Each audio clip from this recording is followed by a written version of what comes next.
어느덧 한 해가 다 갔습니다. 오늘은 연말을 맞으면서 욕심을 버리고 천국에 들어가라 이런 제목으로 말씀을 나눕니다. 우리 다음 주가 성탄주일이라서 그때 말씀 나누겠습니다. 그거 빼면은 지금이 사실상 마지막 주일 같은데 한 해를 마감하는 것처럼 우리 모두 인생을 마감할 때가 오죠. 그때 반드시 천국에 들어가는 우리 모두가 되기를 바랍니다. 근데 그러기 위해서는요, 육체의 욕심을 버려야 됩니다. 욕심을 버리고 천국에 들어가는 우리가 되기를 바랍니다. 오늘 말씀은 두 종류의 삶을 설명합니다. 16절 본문 함께 읽어보겠습니다. 내가 이르노니 너희는 성령을 따라 행하라. 그리하면 육체의 욕심을 이루지 아니하리라. 아멘. 성령을 따라 사는 삶이 있고 육체의 욕심을 따라 사는 삶이 있다라고 설명합니다. 17절 함께 읽어보겠습니다. 육체의 소욕은 성령을 거스리고 성령은 육체를 거스르나니 이 둘이 서로 대적하므로 너희가 원하는 것을 하지 못하게 하려 함이니라. 아멘. 자, 중요한 것은 성령과 육체가 서로 대적한다는 것입니다. 우리 속에 두 가지 다른 세력이 작용을 합니다. 육체의 욕심과 성령의 뜻, 이 둘 중에 우리는 선택하면서 살게 되는 것이죠. 그리고 그 선택은 천국과 지옥으로 결국 나뉘게 될 것입니다. 오늘 말씀이 쓰여진 갈라디아 교회 성령으로 시작했습니다. 성령의 은사가 있었습니다. 그런데 오늘 말씀은 본문 19절부터 21절에 있는 말씀을 통해서 신앙생활을 하지만 육체의 소욕을 따라 사는 사람은 하늘나라를 유업으로 받지 못한다. 천국에 들어가지 못한다. 이렇게 말씀합니다. 그러면 어떤 성도가 천국에 들어가느냐? 성령의 열매가 있어야 된다라고 분명하게 말씀합니다. 그것이 오늘 본문이 하시는 말씀입니다. 여러분이 천국에 가기를 원하신다면 당연히 예수님을 믿고 그리고 성령의 열매를 맺어야 하는 것입니다. 오늘 두 종류의 사람을 비교합니다. 천국에 갈 수 없는 사람과 천국에 들어갈 사람. 우리는 본문을 보면서 우리의 모습을 점검해 봐야 될 것인데 육체의 욕심을 따라 사는 사람은 하늘나라를 유업으로 받지 못한다고 성경이 말씀합니다. 정욕과 탐심으로 살아가면 천국에 가지 못한다. 제 얘기가 아니라 성경 말씀입니다. 우선 하늘나라를 유업으로 받을 수 없는 사람 살펴보겠습니다. 잘 배우고 우리가 주의하게 되기를 바랍니다. 본문 앞장 3장 3절에서 이런 말씀을 해요. 너희가 이같이 어리석으냐? 성령으로 시작하였다가 이제는 육체로 마치겠느냐? 이런 말씀을 합니다. 갑자기 할례를 하려고 그러기도 하고 그러면서 같은 맥락에서 오늘 본문을 말씀하는 것입니다. 본문 19절부터 21절 우리 한번 같이 읽어보겠습니다. 육체의 일은 분명하니 곧 음행과 더러운 것과 호색과 우상 숭배와 주술과 원수 맺는 것과 분쟁과 시기와 분냄과 당짓는 것과 분열함과 이단과 투기와 술 취함과 방탕함과 또 그와 같은 것들이라. 전에 너희에게 경계한 것 같이 경계하노니 이런 일을 하는 자는 하나님의 나라를 유업으로 받지 못할 것이요. 아멘. 여기 본문의 육체의 일로 15가지 그리고 그 밖의 것 이렇게 해서 그와 같은 것들 해서 언급이 되는데요. 이런 일을 하는 사람은 천국에 갈 수 없다. 본문 21절 후반에서 분명하게 이런 일을 하는 자들은 하나님의 나라를 유업으로 받지 못할 것이요. 이렇게 말씀하죠. 특별히 경계하노니 이런 말씀을 하면서 말씀을 합니다. 경고하는 말씀이에요. 교우들에게. 또한 전에 너희에게 경계한 것 같이 경계하노니 이런 말씀에서 이것은 거듭 교우들에게 경고하는 말씀이라는 것을 분명하게 합니다. 이런 육체의 일에 잠겨서 사는 사람은 천국에 갈 수 없다. 성경 말씀입니다. 교회 다니고 직분 있고 성령의 은사도 받았는데 천국 못 가면 어떡해요? 여기서 언급하는 15가지 내용은 한마디로 말하면 육체의 일입니다. 육체의 소욕으로 인정될 수 있느냐. 하나님의 뜻에 역행하며 사는 죄악된 삶을 의미합니다. 그것을 크게 정리하면 4가지 종류로 나눌 수 있습니다. 조심해야 되는데 첫째가 순결하고 반대되는 죄악, 즉 성적인 범죄입니다. 19절 함께 읽어보겠습니다. 육체의 일은 분명하니 곧 음행과 더러운 것과 호색과 육체의 일로 3가지가 언급이 되죠. 음행과 더러운 것과 호색. 이 3가지는 순결과 반대되는 죄악들입니다. 음행은 간음 개념을 포함하죠. 더러운 것은 불순물을 걸러내지 않은 상태. 그래서 보다 광범위한 성적인 죄악을 말합니다. 행동과 생각이 포함이 되는 것이죠. 그리고 호색이란 음탕, 즉 공공연히 성적 죄를 탐닉하면서 부끄러움을 모르는, 자제를 모르는 것을 말합니다. 우리가 고린도 교회에서도 보면은 고린도전서 5장 1절에 자기 아버지의 아내를 취한 남자가 있다 이런 말이 나와요. 자기 친어머니는 아니지만 하여간 아버지의 아내를 취하고 교회를 다니고 있다. 참 끔찍한 얘기 아닙니까? 교회 다니고도 성령 은사도 받았으나 성적인 범죄를 저지르는 자는 천국에 가지 못한다. 하나님의 말씀입니다. 두 번째 종류의 육체의 일은 순수한 신앙과 반대되는 죄악입니다. 즉 우상 숭배와 주술 이렇게 표현하고 있는데 본문 20절 함께 읽어보겠습니다. 우상 숭배와 주술과 술수 맺는 것과 분쟁과 시기와 분냄과 당짓는 것과 분열함과 이단과. 아멘. 여기서 처음 나오는 두 가지 우상 숭배와 주술, 예전에는 술수라 그랬습니다. 이게 두 번째 부류의 천국에 갈 수 없는 죄입니다. 순수한 신앙에 반대되는 거죠. 특별히 우상 숭배라고 하는 것은 신약에서는 탐심이 우상 숭배라고 말씀을 합니다. 탐심을 버리셔야 됩니다. 주술 혹은 술수는 마술적인 최면을 위해서 약품을 사용한다는 의미인데 속임수를 뜻하는 것입니다. 초자연적인 속임수를 말하는 것이죠. 순수하지 못한 사람, 탐심과 주술로 사는 사람은 천국에 들어갈 수 없다. 신령해 보여도 속이는 자들 하늘나라로 들어갈 수 없다. 청결한 마음을 가지라고 경고하시는 것입니다. 세 번째 종류의 육체일은 화평함과 반대되는 죄악입니다. 교회에서 선서할 때마다 항상 특별히 항존직에는 평화를 위해 애쓰겠느냐 항상 질문을 합니다. 원수 매주모로 시작해서 이단에 이르는 8가지 죄로 표현이 되는데 20절에서 우상숭배와 술수와 그 다음에 7가지가 우선 언급이 되죠. 원수 맺는 것과 분쟁과 시기와 분냄과 당짓는 것과 불리함과 이단과 그리고 21절 초반에 나오는 투기 이것까지 포함해서 8가지 죄가 나옵니다. 전부 다 화평함과 반대되는 죄입니다. 첫째 원수 맺는 게 있죠. 쉽게 증오심을 나타내고 쉽게 원수 맺는 자들이 있습니다. 둘째 분쟁이 있어요. 교회를 다녀도 인간 상호 간에 발생하는 외부적 갈등인데 셋째로 시기가 있습니다. 이건 다른 사람의 유리한 입장에 대해서 앙심을 품는 것이죠.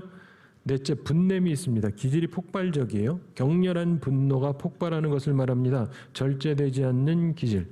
다섯째 당짓는 것이 있다. 이것은 당파 행동, 경쟁적인 당파 정신을 얘기합니다. 고린도 교회도 그런 것들이 있었죠.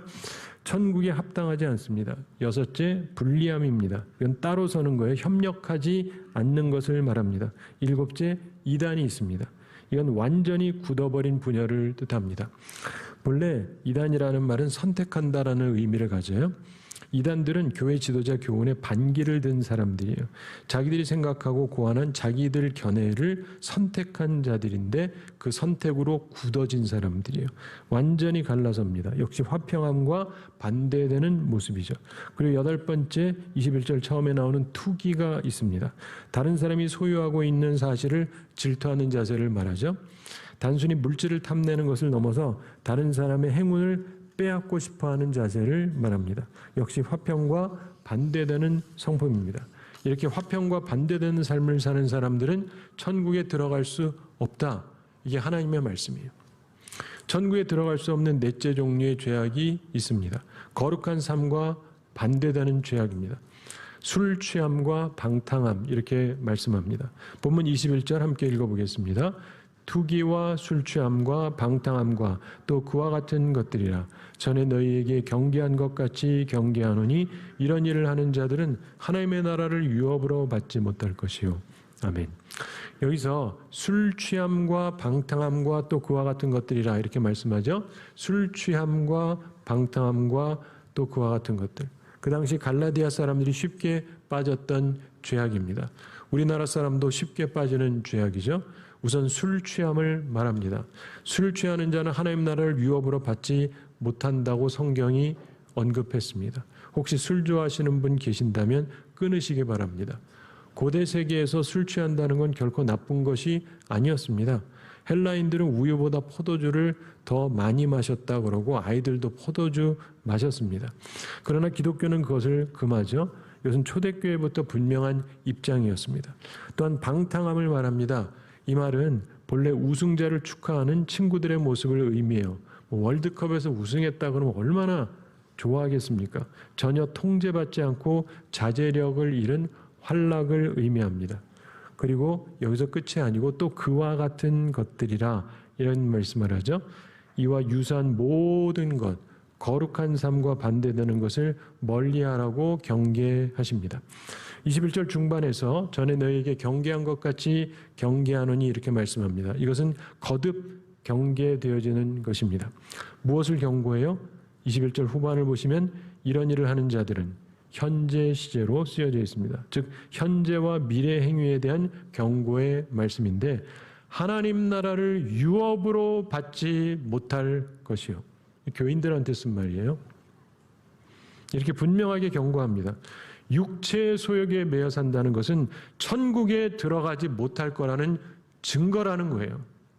사랑하는 성도 여러분, 자주 말씀드리지만 기독교는요, 비양심적으로 살아도 무조건 천국에 들어간다 이런 면죄부를 주는 그런 종교가 아닙니다. 육체의 욕심을 버려야 천국에 들어간다. 그래서 회개하고 복음을 믿으라고 주님께서 처음부터 말씀하신 거예요. 돌이켜야 돼요. 사랑하는 성도 여러분, 올해 마지막을 맞으면서 스스로를 점검해 보시기 바랍니다. 성적으로 타락하고 혼합적인 신앙, 탐심, 술수, 그리고 타락하고 원수 맺기 잘하고 분열하고 싸우고 술 취하고 방탕하게 사는 사람은 천국에 갈 수가 없다. 하나님의 말씀에 그렇게 기록되어 있습니다. 혹시 이런 죄가 있습니까?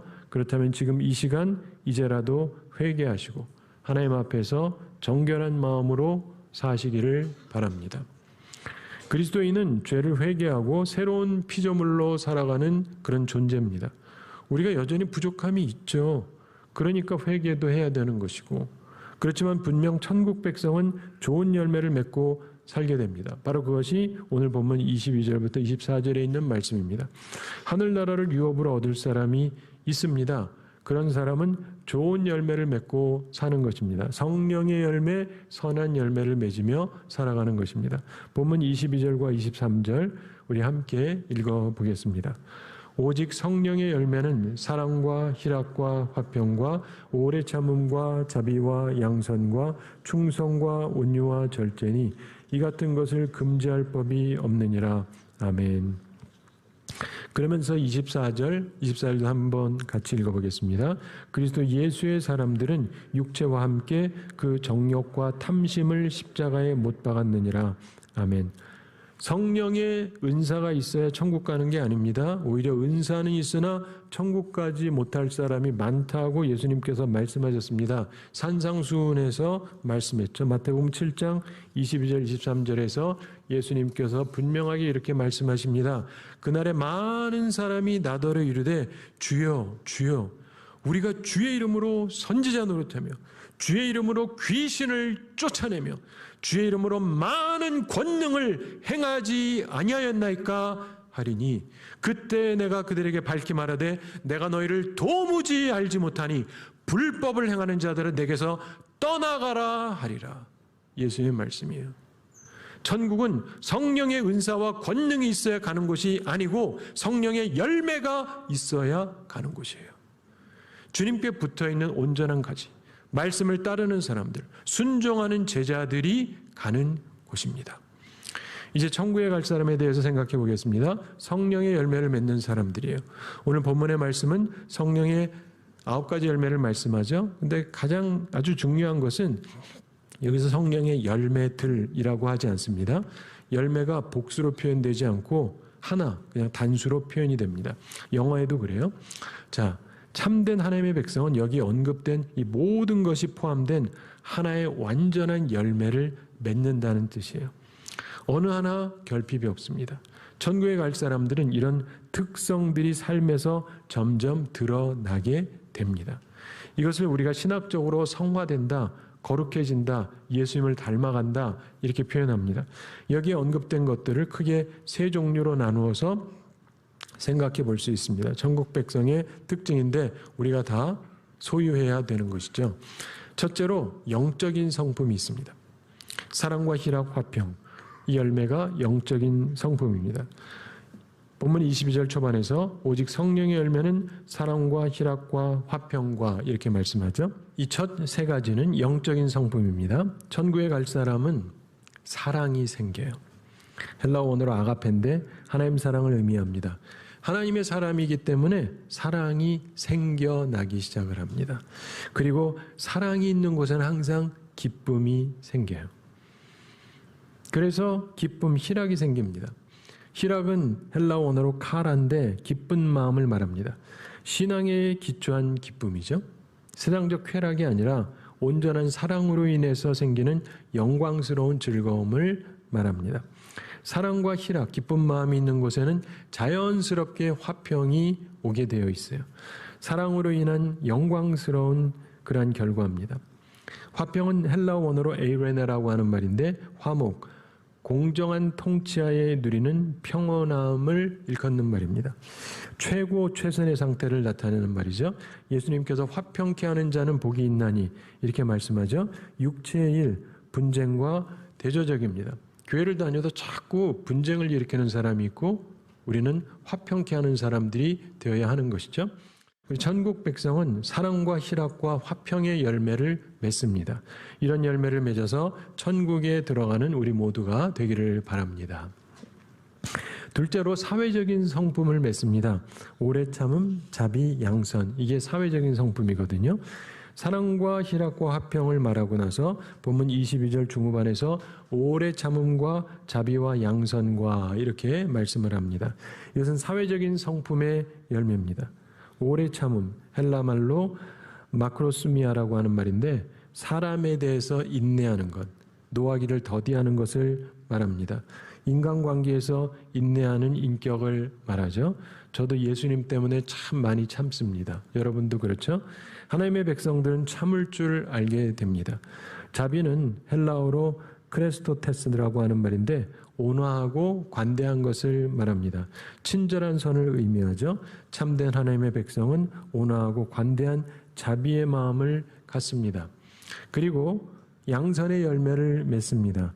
양선은 헬라어로 아가소스네라고 하는 말인데 이것은 선의를 뜻하는 광범위한 말입니다. 선한 의도. 예수님 때문에 보복도 좀 참고 선한 의도를 품으려고 노력하게 된다는 거예요. 사회생활에서. 천국 백성은 좋은 사회적인 성품의 열매, 오래 참음, 자비, 양선의 열매를 맺습니다. 여러분 요즘에 오래 참으시고 자비로우시고 선한 의도를 가지고 살아가고 계시죠? 그러셔야 돼요. 이런 열매를 맺는 우리 모두가 되기를 바랍니다. 세 번째로 총체적인 성품, 충성, 온유, 절제의 열매를 맺습니다. 이건 총체적인 건데 22절 후반에 충성과 그리고 23절에서 온유와 절제니 이 같은 것을 금지할 법이 없느니라 이렇게 말씀을 합니다. 충성은 하나님을 향한 충성을 근원으로 해서 하나님께서 세우신 권위에 대한 충성도 말하는 것이죠. 참된 천국 백성은 하나님께 우선 충성하고 하나님께서 세우신 자에 대한 충성스러운 마음을 갖습니다. 이 충성은 헬라어로 피스티스라고 하는 말인데 믿음으로 번역이 될 수도 있습니다. 무엇보다도 우리가 하나님을 향한 충성이 있어야 돼요. 그리고 온유함이 있다고 말씀합니다. 온유, 헬라어로 프라우테스라고 하는 말인데 이것은 사려가 깊다는 의미고 이것은 지나치게 노하는 것, 반대로 지나치게 노여워하지 않는 것의 사이예요. 중간. 그래서 감정 조절을 하는 것이죠. 예수님께서 온유하고 겸손하셨잖아요. 도무지 화를 내지 않는다는 것이 아닙니다. 온유는 반드시 화내야 될 때는 화를 내는 것이고 화내지 말아야 될 때는 화내지 않는 그런 자질을 의미해요. 근데 살면서 보면 마땅히 화내야 될 때가 있는데 그때 화 안 내는 사람이 있어요. 그리고 화내지 말아야 될 때 막 화내는 사람이 있고 천국 백성은 그 때를 분별할 줄 알아야 됩니다. 또한 절제의 열매가 있다고 말씀하죠. 이 절제, 헬라어로 엔크라테이아라고 하는 말인데 스스로 절제하는 능력을 말합니다. 자기 욕망, 향락, 이거 극복하는 정신을 말합니다. 모든 탁월한 지도자에게 꼭 필요한 것이죠. 자기 사적인 흥미를 절제할 수 있어야 좋은 지도자가 될 수 있습니다. 특별히 절제는 우리가 앞서서 봤던 육체의 소욕, 음행, 호색, 술 취함, 방탕함 이런 것하고 반대되는 개념입니다. 참 하나님의 백성은 욕구가 없어서가 아니고요. 주님과 붙어 있기 때문에 성령의 은혜로 이 모든 것들을 극복할 수 있는 능력을 얻게 되는 것입니다. 천국을 유업으로 얻을 사람은 이런 총체적인 열매를 맺습니다. 영적인 성품의 열매, 사랑, 신앙, 화평 맺습니다. 사회적인 성품의 열매, 오래 참음, 자비, 양선, 선한 의도 이런 열매를 맺습니다. 그리고 총체적인 열매, 충성, 온유, 절제 이런 열매를 맺습니다. 23절 후반에서 이 같은 것을 금지할 법이 없느니라 이렇게 말씀합니다. 이게 덕이거든요. 좋은 것이기 때문에 세상의 어느 곳에서도 금지하지 않습니다. 결론적으로 본문 24절 함께 읽어보겠습니다. 그리스도 예수의 사람들은 육체와 함께 그 정욕과 탐심을 십자가에 못 박았느니라. 아멘. 우리는 예수님의 십자가에서 죄의 끔찍한 속성을 인정하게 됩니다. 앞에 나오는 갈라디아서 2장 20절에서 내가 그리스도와 함께 십자가에 못 박혔나니 그런즉 이제는 내가 산 것이 아니요 오직 내 안에 그리스도께서 사신 것이라 이런 말씀을 하는데, 자, 천국 백성은요 우리의 본성을 십자가에 못 박습니다. 이게 우리의 정체성이에요. 그리스도인의 삶은 성화의 삶입니다. 거룩해지는 삶, 예수님을 닮아가는 삶을 살아가는 거예요. 물론 하루아침에 예수님처럼 되는 것은 아닙니다. 그러나 시간이 걸리지만 실수도 하고, 그러나 분명히 거듭난 사람은 선한 것을 추구하죠.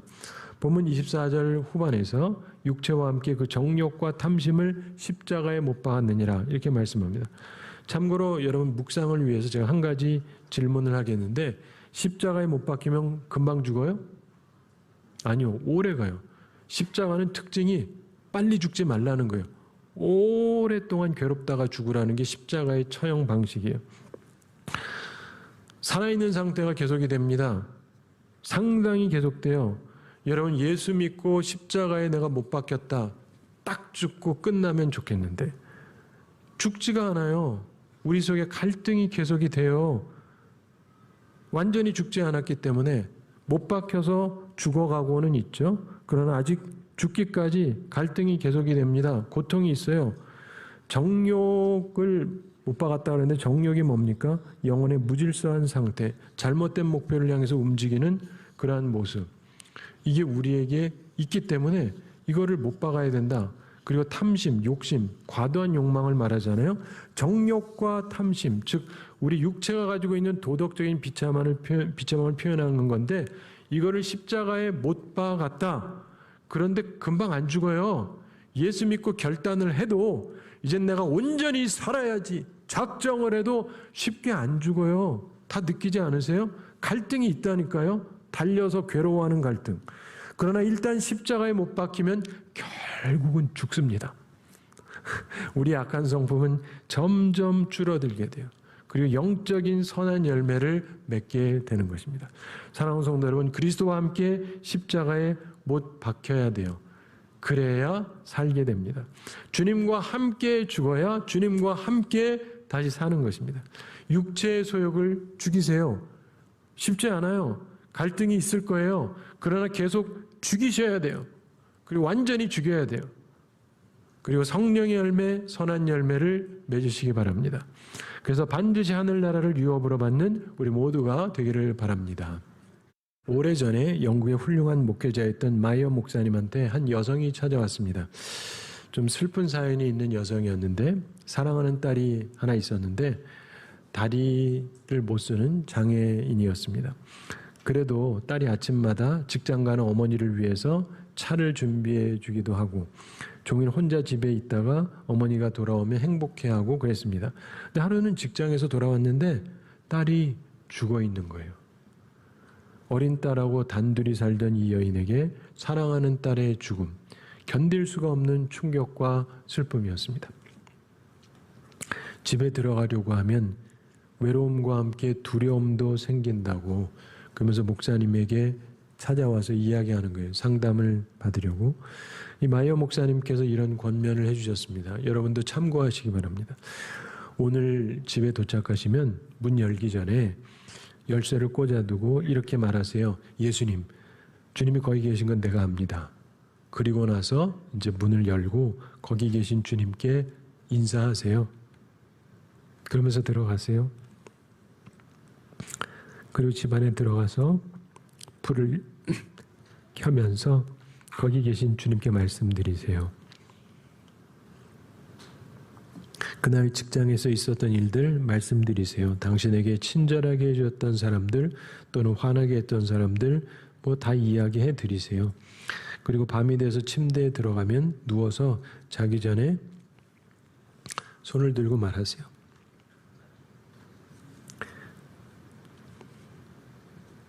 예수님, 주님이 거기 계신 것을 제가 압니다.